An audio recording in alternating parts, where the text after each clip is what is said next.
2 হতে পারে, তার অধিক হতে পারে। 2 বা ততোধিক ধাতুর মিশ্রণটাই হচ্ছে সংকর ধাতু। শুরু করছি, দেখো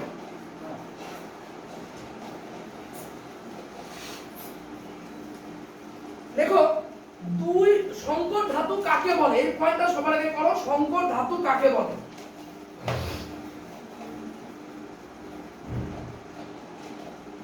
দেখো 2 বা ততোধিক ধাতুর সমসত্ব,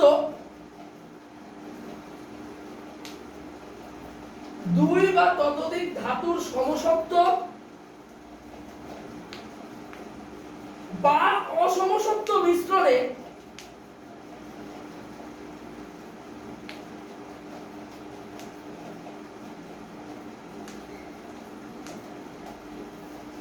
উৎপন্ন কঠিন দ্রবণকে 2 বা ততোধিক ধাতুর সমসত্ব বা অসমসত্ব মিশ্রণে উৎপন্ন কঠিন দ্রবণকে সংকর ধাতু বলে।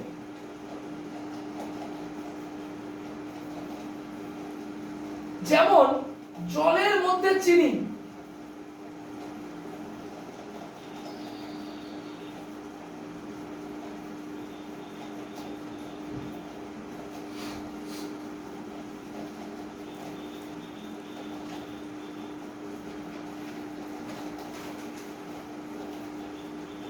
লিখেছো সবাই? সংকর ধাতু তৈরির উদ্দেশ্য কি?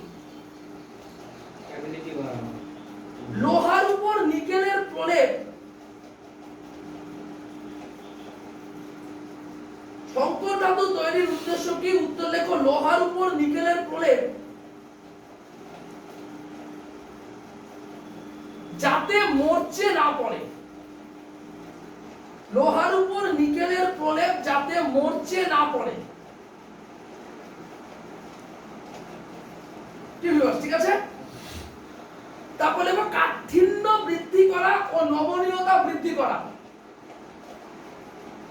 দেখো কাঠিন্য বৃদ্ধি করা ও নমনীয়তা বৃদ্ধি করা।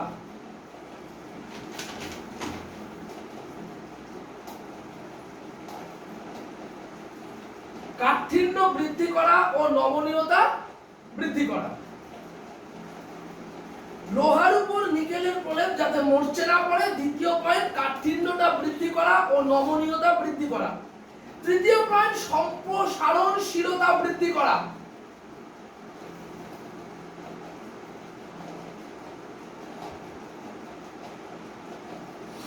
চতুর্থ পয়েন্ট সহনশীলতা বৃদ্ধি করা।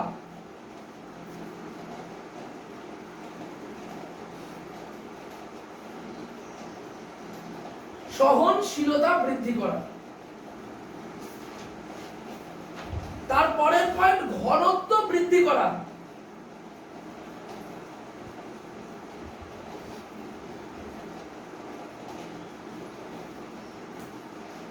জলবায়ুর হাত থেকে রক্ষা করা।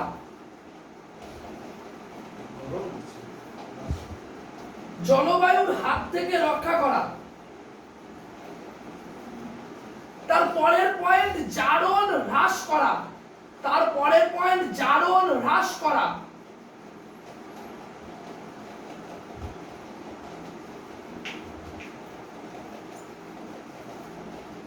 তারপরের পয়েন্ট তাপ বা তড়িতের পরিবাহিতা বাড়ানো বা কমানোর জন্য, তাপ বা তড়িতের পরিবাহিতা বাড়ানো বা কমানোর জন্য ধাতু সংকর ব্যবহার করা হয়। তাপ বা তড়িতের পরিবাহিতা বাড়ানো বা কমানোর জন্য ধাতু সংকর ব্যবহার করা হয়।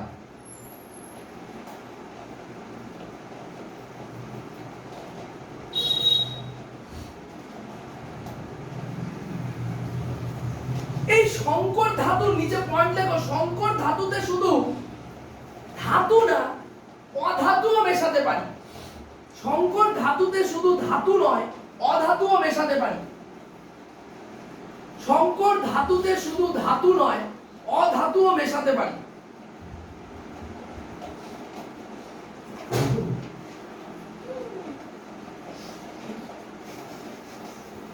যেমন ইস্পাতের মধ্যে মধ্যে কার্বন বর্তমান, যেমন ইস্পাতের মধ্যে কার্বন বর্তমান, কার্বন হলো অধাতু।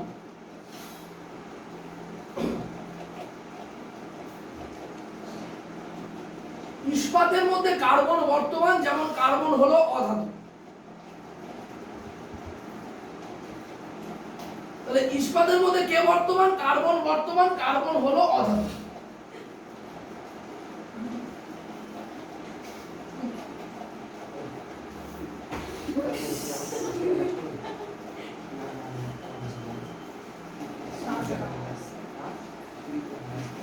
দেখো এরপরে আমরা যে পয়েন্টটা নিয়ে আলোচনা করব, this is very very important. তোমরা তিনটে হেডে চারটে খোপ করো, যেমন এইভাবে খোপগুলো করো। এটা পেন দাও তো, যেমন এখানে গৌরী একটু বড় করে করবি। প্রথমে করবি মূল ধাতু, সবাই দেখে নে। প্রথমে করবি মূল ধাতু, তারপরে করবি সংকর ধাতু, তারপরে করবি কি? উপাদান ও সংযুক্তি। উপাদান ও সংযুক্তি, উপাদান ও সংযুক্তি।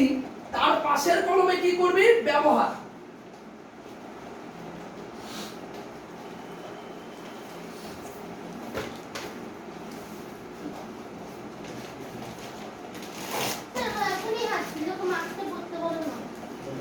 মূল ধাতু, সংকর ধাতু, উপাদান ও সংযুক্তি, এবং লাস্টে রয়েছে কি? ব্যবহার।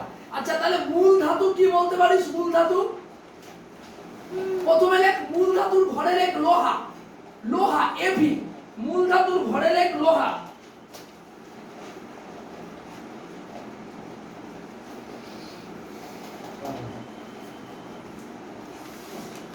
সংকর ধাতুর ঘরে কি কি লিখবি? নাম্বার 1 লেখ। সংকর ধাতুর ঘরে নাম্বার 1 লেখ কলঙ্কহীন বা স্টেনলেস স্টিল। কলঙ্কহীন বা স্টেনলেস স্টিল। ওই সংকর ধাতুর ঘরে নাম্বার 2 লেখ ম্যাঙ্গানিজ স্টিল। সংকর ধাতুর ঘরে নাম্বার 1 কি? কলঙ্কহীন বা স্টেনলেস স্টিল। 2 নাম্বার লেখ ম্যাঙ্গানিজ স্টিল, আর 3 নাম্বার লেখ ইনভার। ইনভার অবশ্যই দন্তন্য ভয়াকার বয়শূন্যরা ইনভার। সংকর ধাতু, কলঙ্কহীন বা স্টেনলেস স্টিল, তারপরটা ম্যাঙ্গানিজ স্টিল, এবং লাস্টেরটা হচ্ছে ইনভার। লিখেছিস? আচ্ছা এবার উপাদান ও সংযুক্তির ঘরে কি কি লিখবি, তাই তো? আচ্ছা এবার নাম্বার 1 উপাদানের ঘরে লেখ। আমি যেভাবে বলবো সেভাবে কিন্তু লিখতে হবে। প্রথমে কলঙ্কহীন বা স্টেনলেস স্টিলের উপাদান আর সংযুক্তিটা লিখবি কিন্তু, ঠিক আছে? এটা হচ্ছে কলঙ্কহীন বা স্টেনলেস স্টিলের উপাদান বা সংযুক্তি। লেখ লোহা, লেখ 73%, লোহা 73%, ক্রোমিয়াম 18%, নিকেল 8%,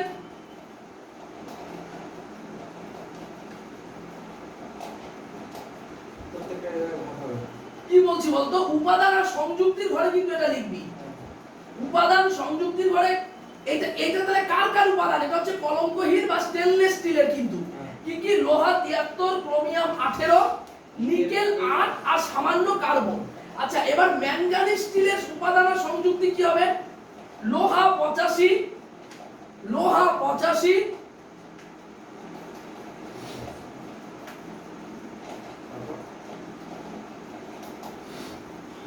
Mn, Mn 14,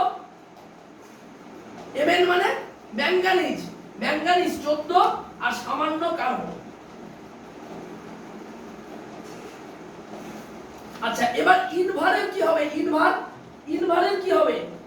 ইনভারে হচ্ছে লোহা হচ্ছে 64, ইনভারে লোহা 64, নিকেল 36,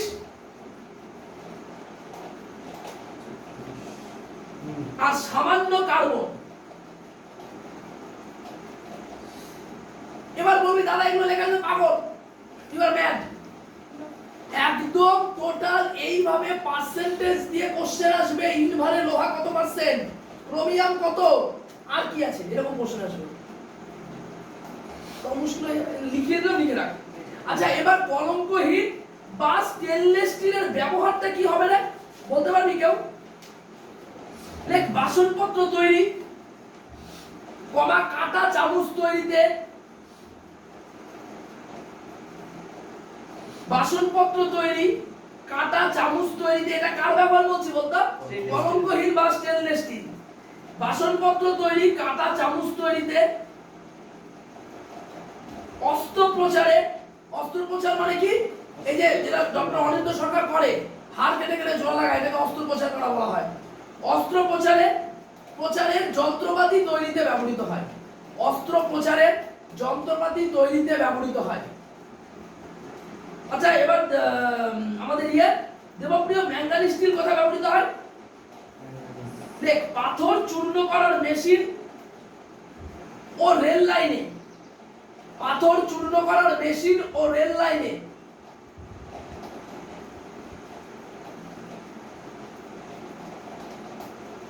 পাথর চূর্ণ করার মেশিন, রেল লাইনে ও হেলমেট প্রস্তুতিতে ব্যবহৃত হয়। হেলমেট প্রস্তুতিতে ম্যাঙ্গানিজ স্টিল লাগে, হেলমেট প্রস্তুতিতে, ঠিক আছে? এবার ইনভারের ব্যবহার কি হবে? দেখ, মিটার স্কেল, ঘড়ির পেন্ডুলাম ও পরীক্ষাগারের যন্ত্রপাতি তৈরিতে। পেন্ডুলাম, মিটার স্কেল, ঘড়ির পেন্ডুলাম, মিটার স্কেল ও পরীক্ষাগারের যন্ত্রপাতি তৈরিতে ব্যবহৃত হয়।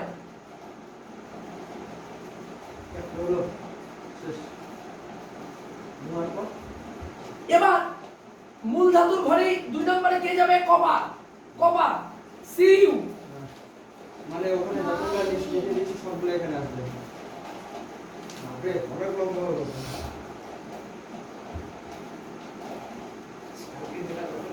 আজই করতেছিস। স্যার, আমি তোমাকে ভালো বুদ্ধি দিব। তুমি তোমার উপরে একটা ল্যাব করো, যেখানে সব কিছু থাকবে। আমি মানে বুঝাবো, তাহলে আমরা বুঝবো। তাহলে কপারের মধ্যে কি কি দেব? কপারের মধ্যে কপার কমা জিঙ্ক। এবার মূল ধাতুর ঘরে লে কপার কমা জিঙ্ক। ওই যে কপার লিখেছিস তো, সিউ লিখেছিস তো, কমা দিয়ে জিঙ্ক লিখে দে, মানে একবারে মার্চ করে দে। এবার কপার কমা সিউ কমা জিঙ্ক লিখেছিস।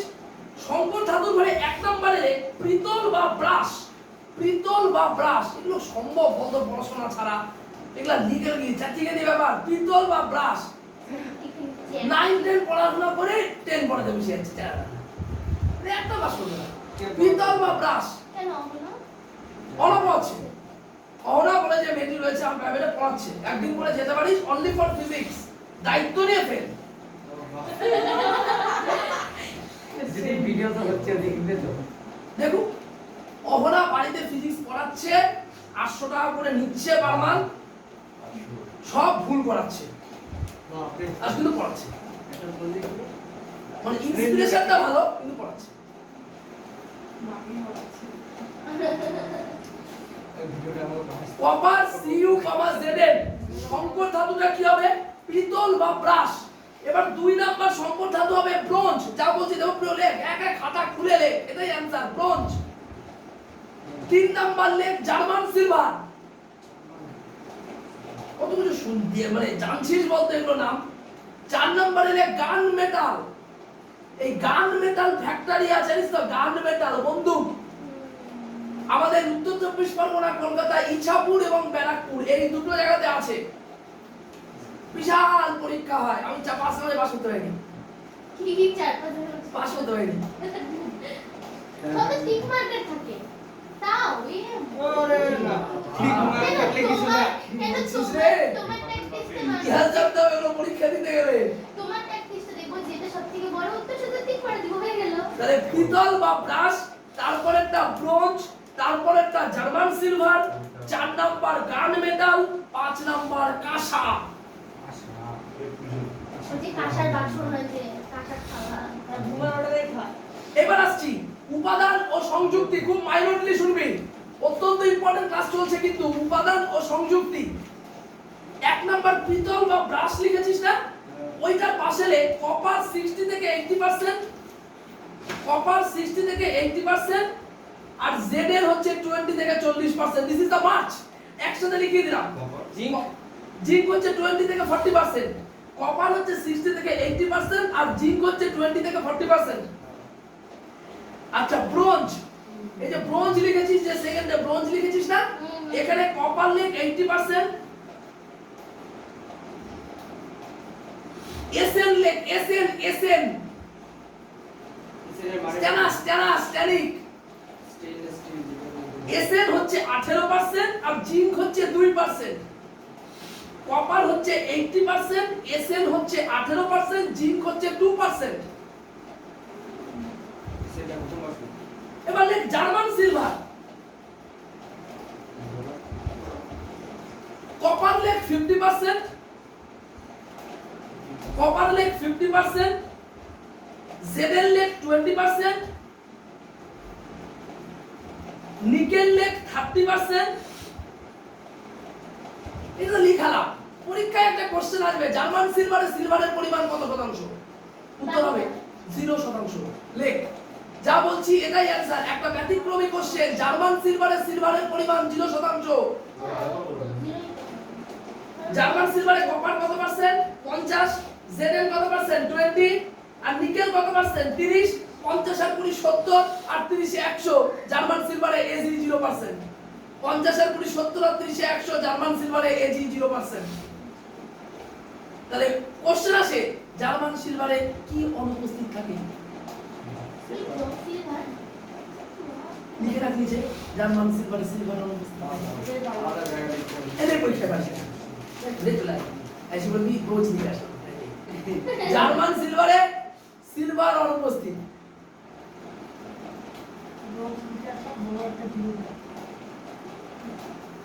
তাহলে কপার কত পার্সেন্ট? 50%, Zn 20%, nickel 30%, silver 0%। এবার গান মেটালে কপার 87%। লেখ বলে গান মেটালে কপার 87%, এসএন 10%, জেডেন 2%। এক্স্যাক্টলি তাই, জেডেন 2%, আর 1% 1% পিবি। Lead plumbum PB. তারই নামটা শুনছি। নাম্বার হচ্ছে কাঁসা দিলে কপার 80%। ইতিহাসও পাবি, কাঁসা তৈরি হয় কপার দিয়ে, দেখবি লেখা থাকে। Copper 80%, SN 20%, copper 80%, SN 20%, ZN 0%। কোথায় চলে যাচ্ছে লেখানো? জেডেন 0%। এটা কি লাস্ট পার্ট আরো আছে? আচ্ছা, এবার প্রথমে পিতল বা ব্রাশের যে ব্যবহার, এবার পিতল বা ব্রাশের ব্যবহার লেখ। বাসনপত্র, জলের কল। লেখ একটু কষ্ট কর, রেজাল্ট নিয়ে ভর্তি হবি, কষ্ট করবি না। বাসনপত্র, জলের কল, ফুলদানি ও ভাস্কর্যের কাজে। বাসনপত্র, জলের কল, ফুলদানি ও ভাস্কর্যের কাজে ব্যবহৃত হয়।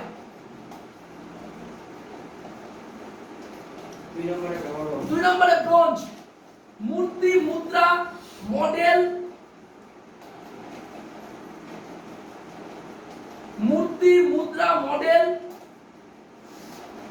অলংকার ও বিভিন্ন যন্ত্রাংশ প্রস্তুতিতে ব্যবহৃত হয়।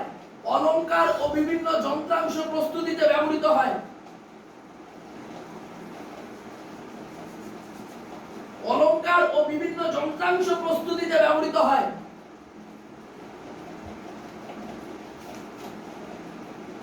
এবার জার্মান সিলভার। চারু শিল্প মানে? জানা নেই আমার, আমি অঙ্কন বলছি, আমি এটা নাম আছে শুনছি প্রথম। চারু শিল্পের আমি বইয়ে পেয়েছি, কিন্তু আমি এটা সম্পর্কে ডিটেইলসটা জানি না। যেটা জানি না আমার স্বীকার করতে কোনো অসুবিধা নাই। চারু শিল্পটা আমাকে জানতে হবে। লেখ চারু শিল্পে বাসনপত্র, ফুলদানি। লেখ চারু শিল্পে বাসনপত্র, ফুলদানি, অলংকার ও শৌখিন দ্রব্য প্রস্তুতিতে ব্যবহৃত হয়। চারু শিল্পে বাসনপত্র, ফুলদানি, অলংকার ও শৌখিন দ্রব্য তৈরিতে ব্যবহৃত হয়।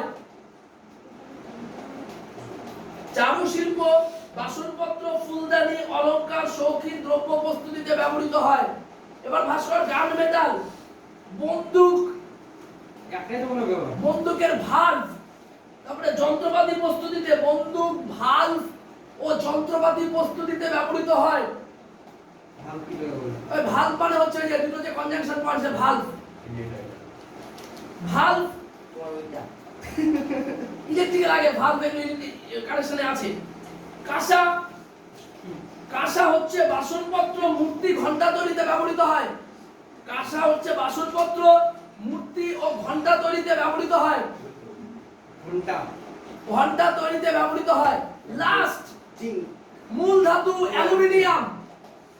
লাস্ট মূল ধাতু অ্যালুমিনিয়াম। হাত কি ব্যথা করছে? না না একবার লিখে ছুটি দিবা গ্রিডটা কি গ্রিড একটু পাঁচ পাওয়ার গ্রিড। আরে গ্রিড না, যে ইঞ্জিনিয়ারিং এর যে গ্রিডটা পাওয়ার গ্রিড। হ্যাঁ Grid is the system, electrical system. Meat of the point. North grid, south grid, eastern grid, northeastern grid, eastern eastern grid. সমস্ত গ্রিড থাকে। একটা গ্রিড হচ্ছে যেখান থেকে সাপ্লাইটা হয় এবং বিভিন্ন জায়গায় যে ছড়িয়ে যায় যে কানেকশনটা, গ্রিড সেটাকে টানে। ইলেকট্রিক্যাল একটা কনজাম্পশন পাওয়ার। এবং যখন নর্থ গ্রিড বেশি টেনে নেয়, সাউথ গ্রিড পড়ে যাবে। সাউথ গ্রিড বেশি টানলে ইস্টার্ন গ্রিড পড়ে যাবে, ওয়েস্টার্ন গ্রিড পড়বে। আমাদের বইয়ের 95 পেজ রায়মার্টিনে ইস্টার্ন গ্রিড সিস্টেম আছে। আমি চলতরিতের একদম শেষ পৃষ্ঠায় চলে যাও, রায়মার্টিন পেজে পাবে।